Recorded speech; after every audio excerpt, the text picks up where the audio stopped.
He has the money, he has the scars. What he doesn't have is trust. After a devastating ambush in Tagaytay, stole his ability to walk and shattered his belief in love, billionaire Alejandro Navarro withdrew into the shadows of his tech empire. Cold and disillusioned, love to him was a luxury he could no longer afford. When his powerful family arranges a strategic marriage to salvage their name, Alejandro expects nothing more than a business transaction until Yeba Ramirez enters. The picture: fierce, intelligent, and burdened by secrets of her own, Zabel is forced into this union to save her family's legacy. She's supposed to be the perfect wife on paper, but in truth, she's a pawn sent by Alejandro's enemies. As their lives collide under one roof haunted by silence, shadows, and locked doors, neither is prepared for the slow-burning attraction that threatens to undo their resolve. Beneath layers of distrust and pain, a dangerous truth brews, and when Isabel dares to open a forbidden store, revealing a woman shackled inside and Alejandro's cold voice warning her it's too late, she realizes love isn't the only thing that could destroy them. In this house of power and vengeance, both must decide if they will survive each other or the secrets they've tried so hard to bury. The moment I stepped into the marble-lined office overlooking the Bay of Manila, I knew my life was about to change, and not for the better. The air reeked of old money and desperation. My father, Don Ernesto Ramirez, sat behind a massive narrow desk, hands clasped, jaw tight. Beside him, my stepmother Minerva dabbed fake tears with a handkerchief so crisp it probably still had its price tag. I didn't sit. I didn't trust myself not to bolt if I got too comfortable. "Isabel," my father said, his voice rough like sandpaper dragged across raw skin. "We have a solution." The last solution he proposed nearly bankrupted our family's foundation and left our names smeared across every tabloid in Luzon. I crossed my arms. "What did you do?" He exchanged a look with Minerva, the woman who replaced my mother. Before the annulment papers even dried, Minerva gave me a brittle smile. "You're getting married," she said sweetly. Her words hit me harder than any slap could. I stared, waiting for the punchline. None came. I laughed, a cracked, hollow sound that echoed in the high-ceilinged room. "You mean you're marrying me off?" My father slammed his palm on the desk. "It's the only way to save us, Isabel. Do you think your degrees, your charity work, your pride will keep the Ramirez legacy afloat?" I clenched my fists. "To whom?" "Alejandro Navarro." The name sucked the air from my lungs. Everyone in the country knew Alejandro, the tech genius who vanished after the crash on the Tagaytay cliffs, left him in a wheelchair. Rumors said he lost more than the use of his legs. They said he lost his mind. Cold, calculating, dangerous. "Why me?" I whispered. Minerva's smile tightened. "Because he asked for you by name. You're pretty, poised, and expendable." I didn't respond. I didn't have to. Their silence confirmed everything. I turned to leave. "You'll do it." My father barked. "Or I let the government take the house, your mother's foundation, everything she left you." The room tilted. My mother's face swam before me, all gentle smiles and whispered promises. I couldn't lose her legacy. "When?" I rasped. "Tomorrow." Of course, the papers were already signed. I was just the final pawn to be moved into place. The next 24 hours passed in a dizzying blur of gown fittings, notarized documents, and whispers from strangers who smiled too wide. By the time I climbed the grand steps of Navarro Mansion in San Pablo, my soul was numb. The iron gates clanged shut behind me like a prison. The massive door creaked open before I could knock. A man in a black barong, his face carved from stone, stepped aside. No greeting, no warmth. I entered, cold. That was my first impression, cold and perfect, like a mausoleum pretending to be a home. My heels echoed across polished floors as I followed the silent man through a corridor lined with ancestral portraits. At the end, double doors swung open. Alejandro Navarro sat bathed in the fading glow of the Philippine sunset, the wheels of his chair gleaming like silver daggers. He didn't look up. Not at first. He finally lifted his gaze, and for a moment, I forgot how to breathe. Alejandro Navarro was nothing like the tabloids described. Yes, he looked colder than a December typhoon, and carried the same weight in his stare as an executioner's blade butt. There was something else, something buried deep in those obsidian eyes. Pain. Isabel Ramirez, he said flatly, as though testing how my name tasted in his mouth. I straightened. Alejandro. His lips twitched almost a smirk. Almost. You're prettier than I expected. You're colder than I expected. I snapped before I could stop myself. Silence. Then he laughed low, bitter, hollow. Good. I prefer honesty to flattery. Sit. I didn't move. Why me? He rolled his wheelchair forward with a smooth, practiced grace. Because I need a wife the media can't destroy. A wife with a last name that still matters. And because Isabel, no one else dared say yes. My pulse pounded in my ears. So I'm a shield? You're a transaction, he said without flinching. Don Ernesto gets to keep his fortune. I get to fix my image. And you? You get to play the dutiful wife until the ink dries and the press moves on. And after? We disappear into separate wings of this house and pretend the other doesn't exist. I stared at him. And that's it? No real marriage? No. Intimacy? His jaw tightened. None. A strange relief and a pang of insult battled in my chest. What if I say no? Then your father loses everything and so do you. Don't. Act like a martyr, your name's already on the marriage license. The silence stretched between us, sharp and suffocating. I sat. Fine, I whispered. But I want access to my mother's foundation. Full control. He nodded without hesitation. Done. We signed the final papers under a gilded chandelier while the lawyer averted his eyes and the photographer snapped shots for the Navarro archives. There was no kiss, no cake, no crowd. Just a contract and a camera flash. I was Yvel Navarro. Now in name only. That night, I stood by the massive window of my assigned bedroom, staring out at the San Pablo Lake as lightning fractured the sky. Somewhere in this mansion, Alejandro slept, or maybe he didn't sleep at all. A man with eyes like his had seen too much to dream. I didn't cry. Not yet. But as the rain began to fall, I pressed my fingers against the glass and whispered, Mama, I hope you're watching. I'm still fighting. Even if it means marrying the ghost of a broken empire. The following morning, Isabel rose before the sun, her sleep light and haunted. The sheets smelled of cold linen and unfamiliarity, and though her new room was draped in silk and marble, it felt more like a cage than a bridal suite. She dressed simply in ivory blouse tucked into high-waisted trousers, and made her way through the quiet hallways of the Navarro estate. The staff bowed with polite smiles, but their eyes lingered too long, filled with curiosity, perhaps pity. When she reached the dining room, Alejandro was already there, seated at the head of the long mahogany table, sipping black coffee like it was war paint. He didn't look up. You're early, he said without warmth. I couldn't sleep. She took the seat to his right, ignoring the 10 other empty chairs between them. Neither could I, he admitted, surprising her. For a fleeting second, he seemed human. Is this how it will always be? She asked, pouring herself tea. Cold mornings and colder silences? He finally looked at her. Did you expect something else?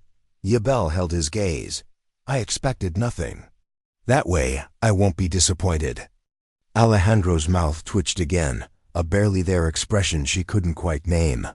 Wise, he murmured. They ate in near silence. The only sounds were the clink of silverware and the distant rustle of servants moving through the estate. When she rose to leave, he spoke again. Isabel. She paused. I'll need you to attend the Navarro Charity Gala tomorrow. The media will be there. Wear something red. They love blood.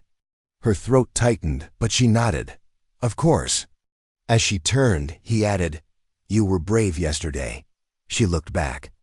It wasn't bravery, it was survival. There. Eyes locked, a quiet understanding passing between them. Then she left the room, her heels echoing against marble like the footsteps of someone walking deeper into a life not chosen, but endured. Upstairs, Isabel opened the drawer where her mother's rosary lay, the only thing she'd brought from her old life. She clutched it tight, whispering prayers that tasted of salt and steel.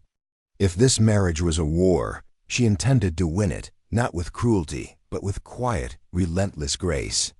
Somewhere in the estate, Alejandro watched the storm clouds gather. He hadn't meant to admire her, but there was something in Isabel's fire fierce, unyielding, and terrifyingly familiar that reminded him of everything he'd lost. That night, the Navarro mansion pulsed with life. Crystal chandeliers sparkled overhead as the elite of San Felipe arrived in glittering gowns and tailored suits, cameras flashing like lightning as guests paraded through the red-carpeted entrance. Isabel stood at the top of the grand staircase, clad in a scarlet gown that hugged her frame like molten flame. Her hair was swept into a regal bun, and on her lips was a shade of red that dared anyone to look away.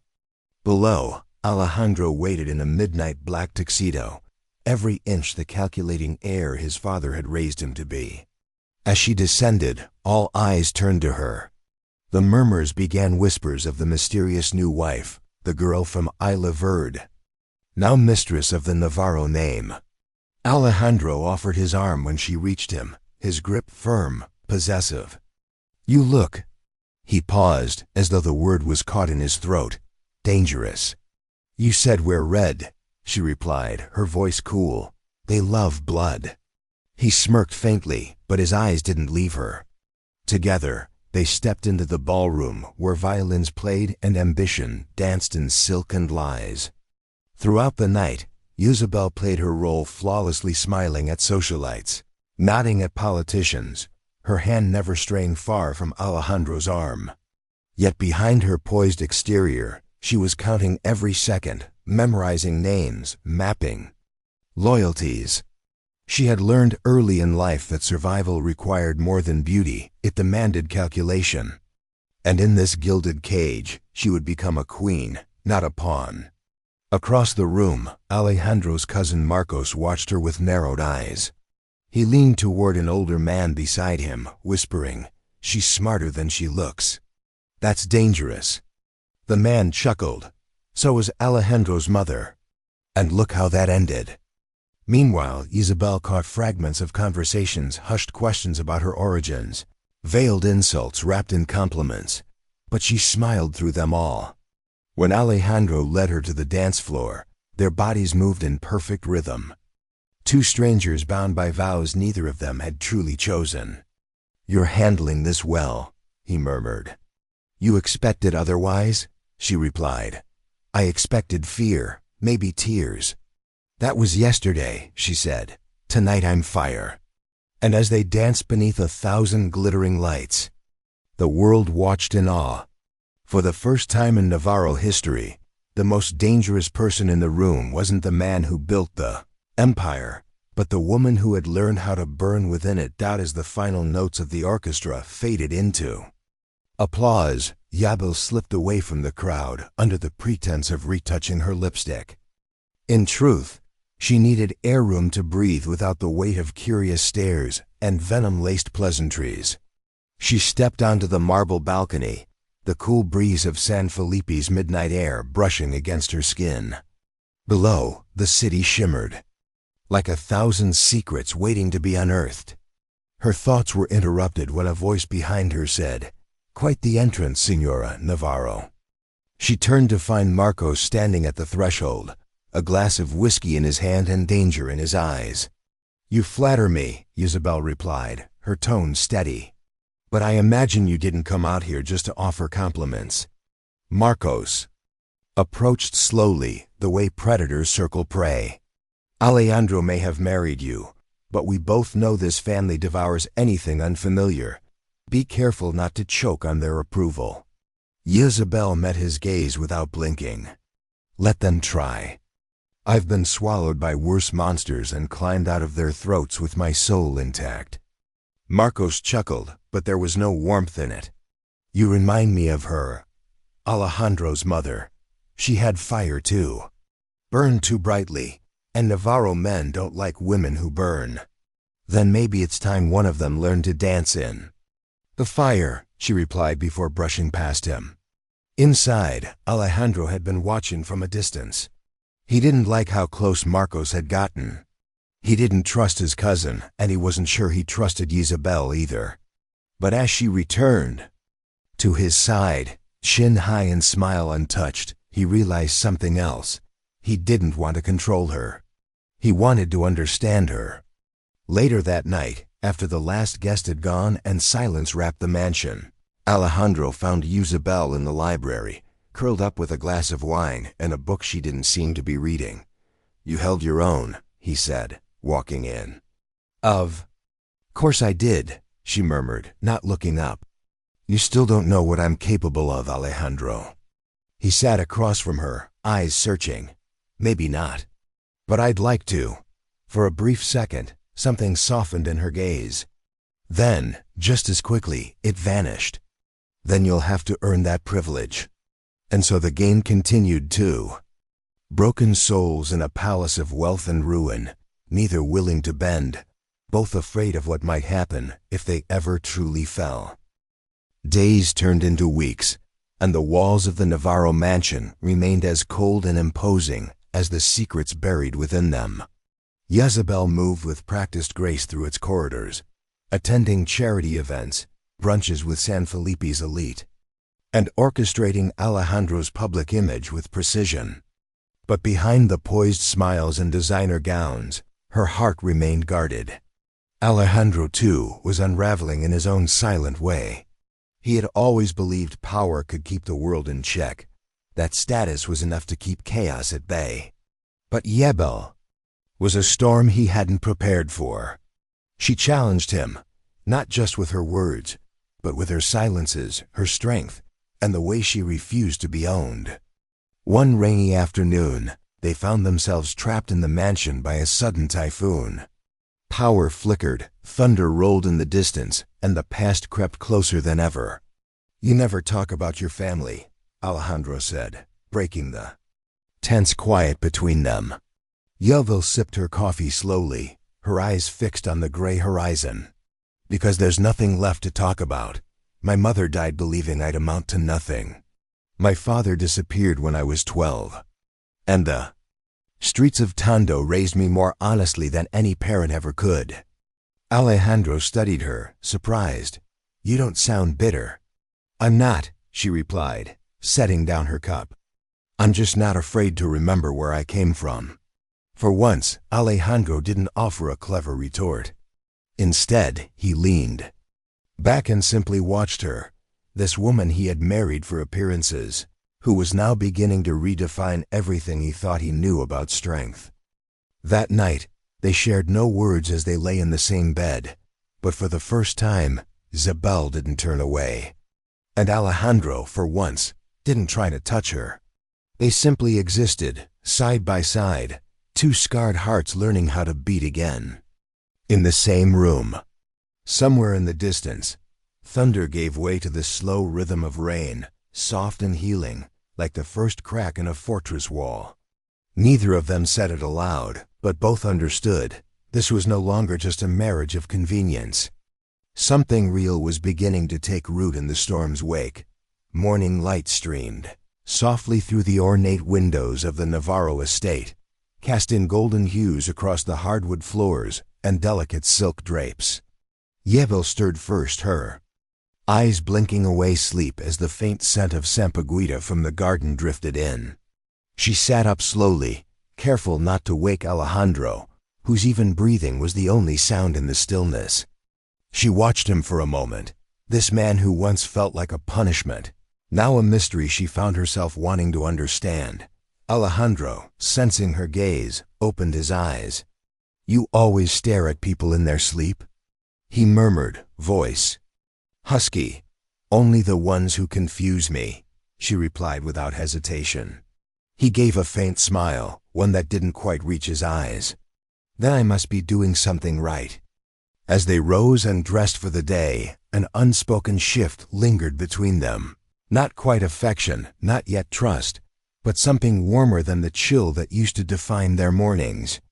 Outside, the San Felipe sky had cleared, the typhoon having left behind a washed-clean city, its streets slick but glistening under the sun. Yelbel accompanied Alejandro to a Navarro group board meeting that afternoon, a rare public appearance for the reclusive CEO. Cameras flashed as they arrived, and whispers rippled through the crowd at how poised Isabel looked beside him. She felt the weight of their scrutiny, but she held her chin high, her mother's old locket warm against her chest, hidden beneath silk. During the meeting, Isabel noticed the subtle shift in Alejandro's tone when he introduced her as his wife. Not just by name, but with something almost resembling pride. Afterward, he asked her to stay behind. Alone in the boardroom, he finally said what had been simmering for weeks. They think you're just for show. But I think you're the only one here not pretending. Isabel didn't smile. Then, why did you choose me, Alejandro? He hesitated. Because I thought I could control you. And now? She asked. He looked at her for a long moment, then answered truthfully, now I'm not so sure. In that confession, something fragile but honest passed between them. Two people born of secrets and survival, standing at the edge of something they didn't yet have a name for. The following days unfolded like scenes from a tightly scripted play neither of them had auditioned for. Isabel found herself stepping deeper into the carefully constructed world of the Navarro family, where appearances masked rot and loyalties were measured in pesos and silence. Alejandro, still bound to his chair but not his pride, began involving her in company affairs, meetings, briefings, dinners with politicians and tycoons, all tests she passed with quiet steel. Every time she stood beside him in front of powerful men who underestimated her, she saw the flicker of something in his eyes, respect perhaps, or the slow undoing of his walls. But trust was a fragile currency in the Navarro household. One night, while reviewing documents in the study, Isabel found a sealed envelope tucked between folders. Her hands paused as she read the name scribbled on the front, her name. Inside was a copy of a background check, pages detailing her university years, the closure of her mother's clinic, even the volunteer trip she thought no one noticed. Her breath caught. Looking through my things now. Alejandro's voice was low behind her. She spun around, the envelope still in her hand. You had me investigated. He didn't deny it. Before the wedding, I had to be sure. Isabel's throat tightened. You wanted a puppet, not a partner. At first, he admitted, wheeling closer. But I see now I underestimated you. The vulnerability in his voice surprised her. You think that makes it better? She whispered. That you can just study me like a file and call it care? Alejandro's jaw clenched. I don't know what this is between us, Isabel. But I do know I haven't slept without dreaming of you for weeks. Her pulse quickened, fury and longing dancing in her chest. She walked past him, pausing only to say, Next time, ask me who I am. I would have told you for free. She left him there, surrounded by the shadows of secrets he'd created. While upstairs in the guest room, she now claimed as her own, Isabel sat on the edge of the bed, realizing that in this dangerous game of facades, her heart was no longer the safest thing she owned. That night, Isabel barely slept. The walls of the Navarro estate felt colder, the silence heavier, as if the house itself disapproved of her presence. Morning came wrapped in fog and tension. Downstairs, the staff moved stiffly around her, polite. But cautious. Someone had warned them, she was sure. During breakfast, Alejandro was already seated, expression unreadable, eyes fixed on the newspaper, as if she hadn't walked in. She sat across from him in silence. The clink of cutlery and the distant sound of birds were the only sounds until he finally spoke. "I've called for a press conference tomorrow. They'll announce our marriage officially. You'll be expected to attend." Jezebel looked up slowly. "So that's all I am, a pawn for optics?" He folded the paper, meeting her gaze. "You are my wife. That means something here." "To whom?" she shot back. "To your board? To your mother? To the vultures waiting for a scandal?" "To me," he said after a beat, softer than she expected. Her heart fluttered before she could stop it, but she pushed the feeling down. "Then start treating me like it." She stood ready to walk out again, but his next words halted her steps. "I fired the investigator." She turned, surprised. "You didn't have to." "No," he agreed, "but I wanted to." Their eyes locked across the distance, and something unspoken passed between them, regret, apology, perhaps the beginning of something that didn't have a name yet. But as the clock ticked toward the public unveiling of their private arrangement, both knew the performance was only beginning. And in a world as ruthless as theirs, even a heartbeat could be weaponized. Jezebel spent the rest of the day preparing, though the weight of the coming event pressed down on her like a storm cloud. The stylist arrived by noon, along with a designer. Dress carefully chosen by Alejandro's team, a symbol of elegance, of affluence, of control. As they pinned her hair and dusted her cheeks with blush, she stared at her reflection, searching for the girl she used to be, the one who dreamed of building a future through hard work, not through sacrifice. She could barely recognize herself. At precisely 4 o'clock, the car pulled up in front of the grand ballroom at Hotel Imperial Manila, where reporters, socialites, and shareholders buzzed like locusts, hungry for spectacle. Alejandro stepped out first, every inch the tycoon, in a tailored suit as sharp as his silence. He offered her his hand, and she hesitated only for a second before taking it. Flashbulbs exploded the moment they appeared. "Mr. Navarro." "Mrs. Navarro," voices shouted. "When did the wedding take place? Is it true you were childhood sweethearts? How does it feel to marry a billionaire?" Zeb blinked. Against the barrage, her fingers tightening around Alejandro's, he leaned in, lips near her ear, whispering, "Smile for the cameras, Mahal." She forced one, though her knees trembled in her heels. Inside, under the high chandeliers and the watchful eyes of 100 strangers, they walked toward the podium. Alejandro took the mic first, his voice measured and composed. "I would like to thank everyone for coming to celebrate this new chapter in my life.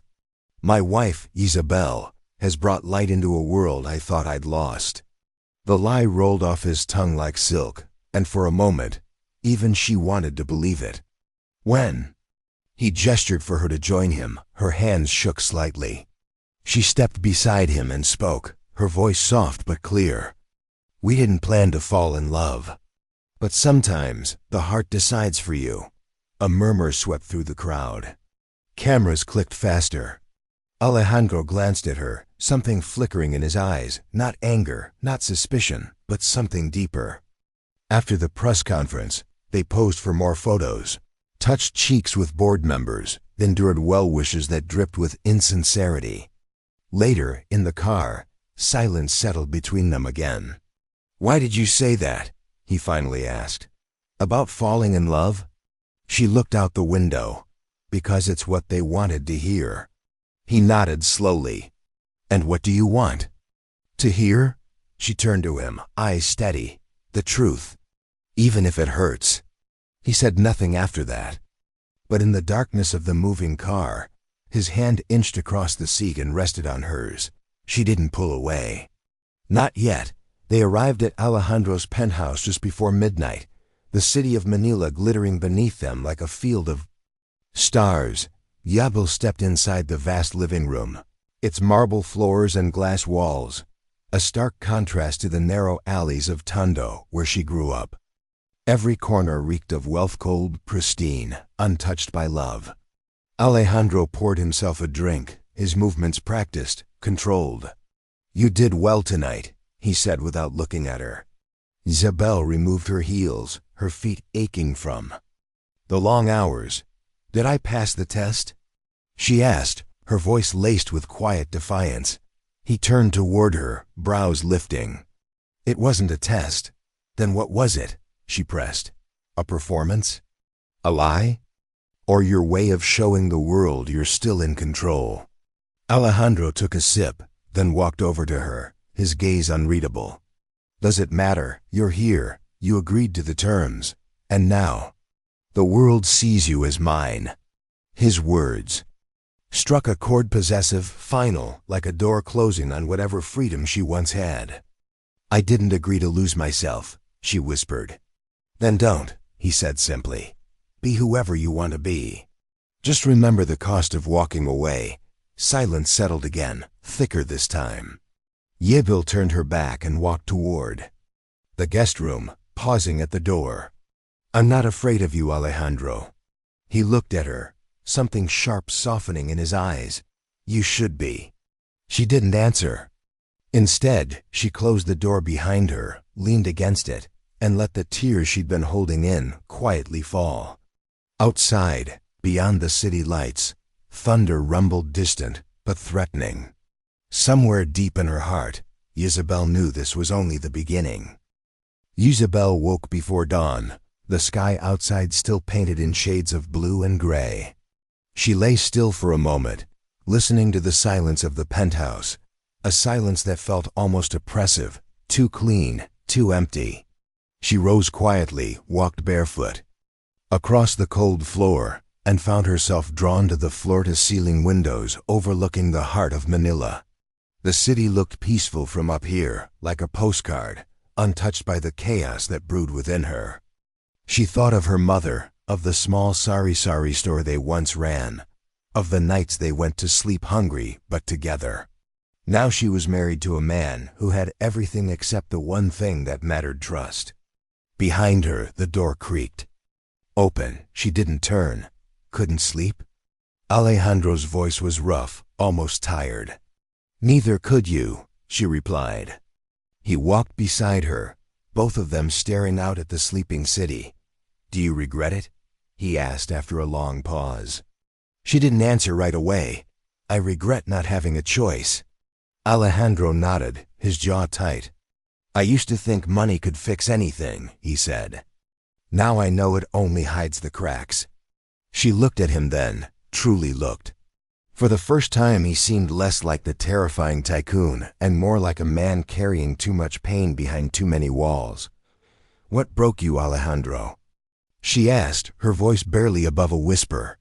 He turned to her, but before he could answer, the buzz of his phone shattered the fragile moment. He checked the screen, face hardening. "My mother wants us to have dinner tonight. Dress the part." Isabel felt the mask slip back onto him. Whatever vulnerability he'd shown was gone. "Of course," she said, her voice cool. As he walked away, she stayed by the window, her reflection merging with the glass. The sun was beginning to rise, but all she felt was the chill of another day, trapped in a life that didn't feel like her. Own dinner at the Delgado ancestral mansion in Tagaytay was a performance staged with porcelain smiles and diamond-clad deception. Isabel wore a champagne silk dress chosen by Alejandro's assistant, her hair pinned into an elegant twist that felt like a mask.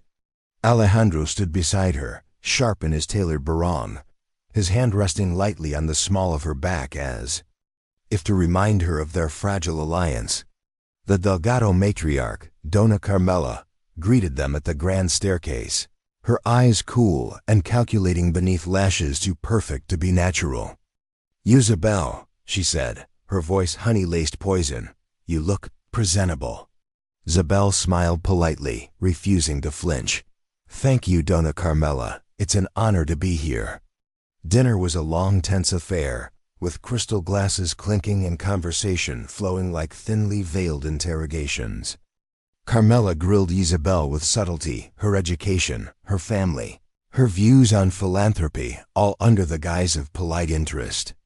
Isabel answered with measured grace, but she felt every judgmental glance, every disapproving twitch of Carmela's lip.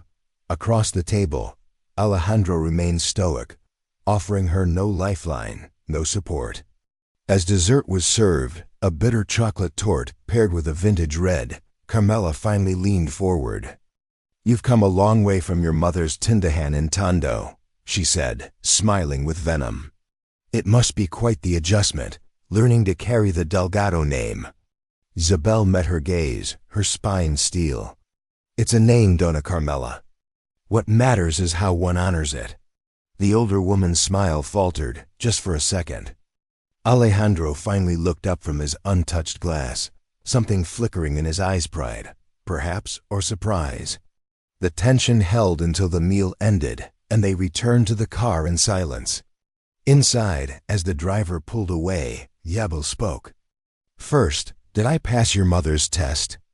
Alejandro didn't answer right away. "You held your own," he finally said, voice low. "She's not easy to impress." Isabel looked out the window, the trees blurring past in streaks of green and black. "Neither are you." Alejandro turned to her then, his gaze unreadable. "I don't want a wife who plays along, Isabel. I want someone who sees through the bullshit and still stays." She met his eyes, heart tightening. "Then stop hiding behind yours." And for the first time that night, Alejandro said nothing. The silence stretched between them like a thread pulled too tight, threatening to snap with the slightest movement. Alejandro shifted in his seat, his jaw ticking, but still he said nothing. Isabel kept her gaze on the passing trees, but her heart pounded loud enough to drown out the hum of the engine. When they finally reached their penthouse overlooking Manila Bay, Alejandro opened the door for her without a word. She stepped inside, slipped off her heels at the entrance, and made her way to the glass balcony, the city lights shimmering like distant stars. Moments later, she heard his footsteps behind her, then felt the weight of his presence at her back. "You were right," he said finally, his voice quieter than she'd ever heard it. "I've been hiding." She turned slightly, her eyes searching his. "Why?" he sighed, resting his palms on the railing. "Because I built this empire. With blood and betrayal. Because everything I have, everything I am, came at a price people like my mother will never let me forget." Isabel's voice softened. "And me? Was I just another transaction?" Alejandro flinched at her words. "At first, maybe. But now? I don't know. You've become something I can't define." She studied him for a long moment, then stepped closer, her hand brushing his. "You want honesty, Alejandro? Then listen carefully. I won't compete with your ghosts or your guilt. If you want me in this marriage, truly want me, I need you to stop punishing yourself and start fighting. For something real." He looked at her then, not as the CEO of Delgado Holdings or the golden boy of high society, but as a man stripped bare. "I don't know if I can be that man yet." Isabel reached for his hand, lacing her fingers through his. "Then start. Trying, because I won't wait forever." And for the first time, Alejandro didn't pull away. Instead, he held her hand tightly, as if anchoring himself to the only truth he had left. The next morning, the city stirred to life beneath a muted gray sky as Isabel stood alone in the kitchen, stirring her coffee in silence. Alejandro had slept on the couch again, not out of anger, but from the invisible wall that still loomed between them. She watched him now from across the marble counter, his shirt wrinkled, his hair unkempt, and his expression unreadable. "Are you leaving for the office?" she asked, her tone casual but her chest tight. He looked up, as if startled that she was still there. "No, not today." That simple answer made her breath hitch. "You're not running?" He shook his head. "Not anymore. I can't keep hiding from you. Or from what we are." He walked over slowly, the distance between them closing like a chapter finally turning its last page. "Isabel, I don't know how to love the way normal people do. My world, it's broken, dark, and full of shadows. But you're the First light I've ever seen that didn't blind me. You steady me, you scare me. And maybe that's what love is supposed to feel like. Tears welled in her eyes, but she didn't blink them away. Then stop pushing me out. Stop treating me like a mistake you regret. Alejandro stepped closer, cupping her cheek with a tenderness that betrayed all the rage he usually wore, like armor. You were never a mistake. You were the one choice I made with my heart, not my strategy. She let herself fall forward, resting her forehead against his. Then let's stop hurting each other. Let's stop pretending we don't care when we both know we'd fall apart without this. He nodded, his breath mingling with hers, and for the first time in what felt like forever, they stood not as enemies or strangers bound by paper vows, but as two scarred souls choosing desperately to heal together. 1 year later, under the soft golden glow of a Manila sunset, Yabel stood barefoot on the balcony of their Tagala villa, the wind playing with the strands of her hair as laughter echoed from inside the house. Alejandro emerged from behind, wrapping his arms around her waist, pressing a kiss to her temple. In the living room, the sound of little footsteps pitter-pattered across the wooden floor as their daughter, Alan Yabel, chased bubbles blown by. Her Lolo, who had just moved in with them after recovering from a stroke. It was a picture neither of them could have imagined during the early days of their chaotic union, when mistrust poisoned their mornings and silence devoured their nights. But somewhere between the painful truths and hard-won forgiveness, they learned to rebuild. Alejandro left behind the bloody trail of his past and devoted himself to clean, legal business, opening a foundation for orphans affected by violence. Yavel returned to painting, her art now displayed in galleries across the country, her work echoing themes of survival, rebirth, and fierce love. They had scars, both seen and unseen, but they no longer hid them. Those wounds had become maps proof of where they'd been and how far they had come. One evening, as thunder rumbled in the distance and rain began to fall, Zabel whispered, "If someone told me I'd fall in love with a broken man only to find pieces of myself in his healing, I would have laughed." Alejandro tightened his hold, murmuring, "And if someone told me a quiet girl from Davao would bring me to my knees, I would have shot them for being foolish." They laughed quietly, then stood in silence, watching the sky as the rain fell cleansing, soft, and new. Behind them, their daughter called out for them. And hand in hand, they went not toward a perfect ending, but a real one, the kind made of choice, pain, and unconditional love.